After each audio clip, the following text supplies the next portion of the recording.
Turma, sigamos em frente com o estudo do cerebelo. Pô, Wagner, você tá meio desorganizado das ideias aí. Começou a apresentação falando daquela mulher que tinha uma alteração de fala, a gente entendeu ali que pode ser uma disartria, uma alteração de fala de origem cerebelar. Mas e agora, esse senhor? Por que ele está andando torto, ele está andando diferente?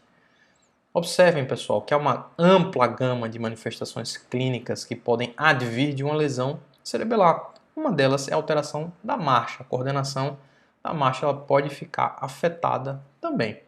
Antes da gente entrar então nesses aspectos clínicos, é importante comentar particularidades básicas, na verdade, da anatomia macroscópica do cerebelo.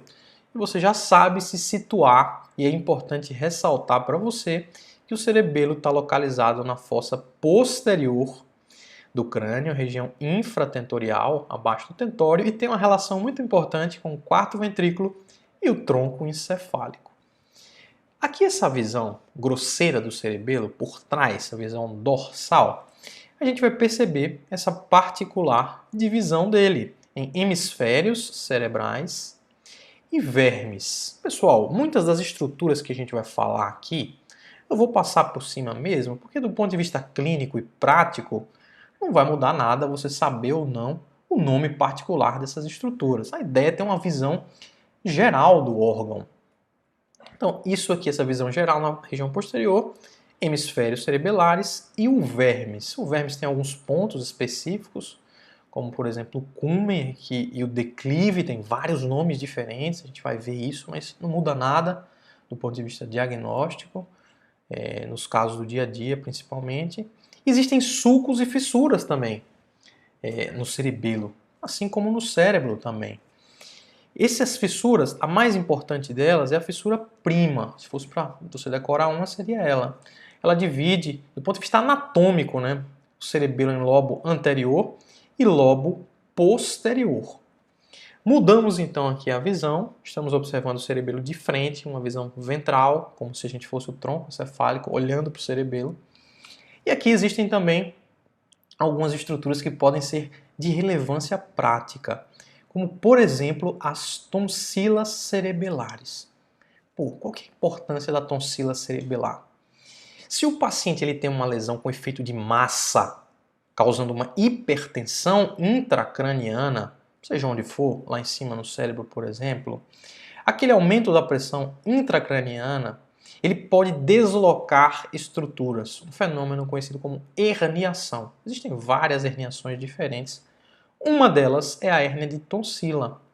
É temida porque a tonsila herniada pode comprimir o tronco encefálico e pode comprimir, na verdade, o centro cardiorrespiratório do tronco encefálico na região mais inferior, ali no bulbo. Então, pode ser uma complicação fatal, inclusive da hipertensão intracraniana. Então, ficar esperto para as tonsilas cerebelares. E aqui também tem duas estruturas que vale a pena mencionar. Elas vão constituir um lobo funcional, como veremos, que são o flóculo, que parece uma pipoca, né? Parece essa pipoquinha saindo da região lateral do cerebelo, e o nódulo, que é uma porção já terminal do vermes, dessa estrutura vermiforme que a gente já conversou. Outras localizações que podem ser úteis é o véu medular superior, é um parâmetro anatômico também que faz essa divisão com o vermes. O quarto ventrículo, lembrar sempre essa relação do cerebelo com o quarto ventrículo, com a dinâmica licórica. Saber que lesões cerebelares podem alterar a dinâmica licórica, podem causar hidrocefalia, por exemplo. E conhecer aqui essas estruturas que fazem a ligação do cerebelo com o tronco encefálico, que são os pedúnculos cerebelares. Você tem o superior, pedúnculo cerebelar superior, pedúnculo cerebelar médio e pedúnculo cerebelar inferior. Passando por cima disso aí, só para você ter uma noção dos nomes. Mais uma visão do cerebelo, agora um corte sagital, sempre lembrando essa relação com o tronco, com o quarto ventrículo. Olha só a possibilidade de lesões expansivas do cerebelo obstruírem o quarto ventrículo e causar hidrocefalia, por exemplo. E vamos lá, fissuras aqui, a gente já falou sobre isso, mas a visão sagital é importante para ressaltar que o cerebelo ele tem essas fissuras e sulcos, que são diversas inúmeras, as mais profundas conhecidas como fissuras, as mais superficiais conhecidas como sulcos. Essa região, esses abaulamentos gerados a partir da divisão em sulcos e fissuras são conhecidos como folhas cerebelares. Lá no cérebro são giros, né?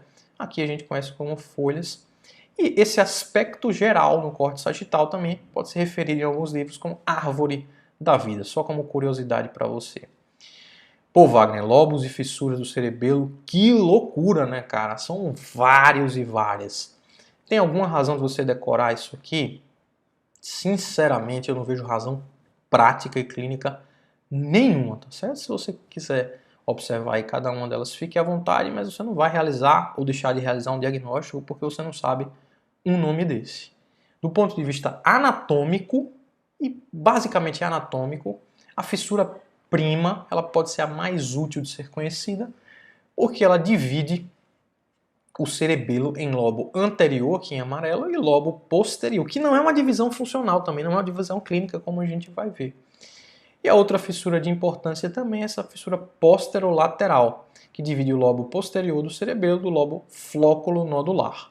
Então, do ponto de vista anatômico, você já está vendo, né? Tem lobo anterior, lobo posterior e lobo floco-nodular. Mas, de novo, essa divisão ela não necessariamente tem uma correlação com os achados clínicos, é uma divisão purista demais. Olha os pedúnculos cerebelares, vamos comentar um pouquinho mais sobre eles. A gente vai voltar a falar sobre essas estruturas quando estivermos conversando sobre a parte mais funcional. Então você já viu que eles comunicam o cerebelo, na verdade, com o tronco encefálico, pedúnculo cerebelar superior com o mesencéfalo, o médio com a ponte e o inferior conecta com o bulbo. Então tem uma certa lógica anatômica nisso aí.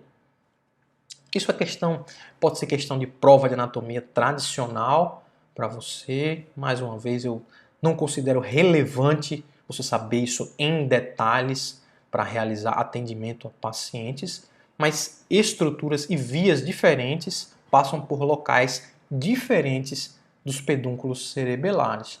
A gente não comentou isso muito na aula de grandes vias, mas agora esse é o momento de falar um pouco sobre isso. O pedúnculo cerebelar superior, então, recebe principalmente informações da medula espinhal, no sentido posicional de estruturas diferentes do corpo. Então, a medula espinhal, na verdade, vai mandar informações através de duas vias. A via espinocerebelar anterior, que vai para o pedúnculo cerebelar superior, perdão, e você vai ver que tem a via espinocerebelar posterior também, que vai para o pedúnculo cerebelar inferior. E eferências, o pedúnculo cerebelar superior manda eferências para o tálamo, que depois vão se direcionar para o córtex, como a gente vai ver, núcleo rubro, formação reticular, então para diversas estruturas diferentes para manter a postura e coordenação do movimento. O pedúnculo cerebelar médio é o que carrega ali as informações mais empacotadas, está relacionado à via ponto cerebelar, a gente vai conversar sobre ela também. É uma via que integra o cerebelo com a ponte e outras estruturas também. O pedúnculo cerebelar inferior, um monte de via aferente ao líven inferior, núcleos vestibulares, formação reticular, espinocerebelar posterior. A gente vai ver que está mais relacionado com a postura em si e a correção, inclusive até de movimentos de cabeça, por exemplo. E manda essas vias de volta para núcleo vestibular, formação reticular e o líven inferior. Então você vê que tem uma certa retroalimentação. A gente vai conversar sobre isso. Esse é um slide do ponto de vista prático pouco importante, é só para você saber aqui o que você precisa levar. Que as informações ao cerebelo podem chegar por locais diferentes nos pedúnculos. Isso tem uma certa implicação no que vai modular o cerebelo, como veremos na aula adiante.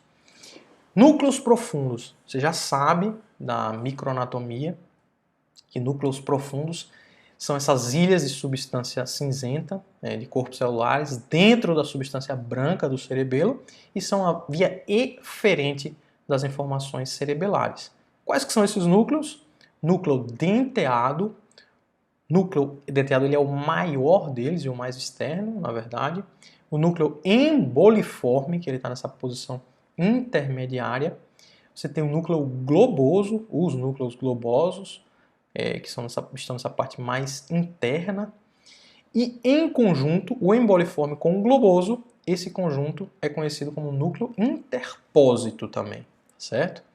Por fim, o núcleo fastigial é esse núcleo mais próximo da linha mediana.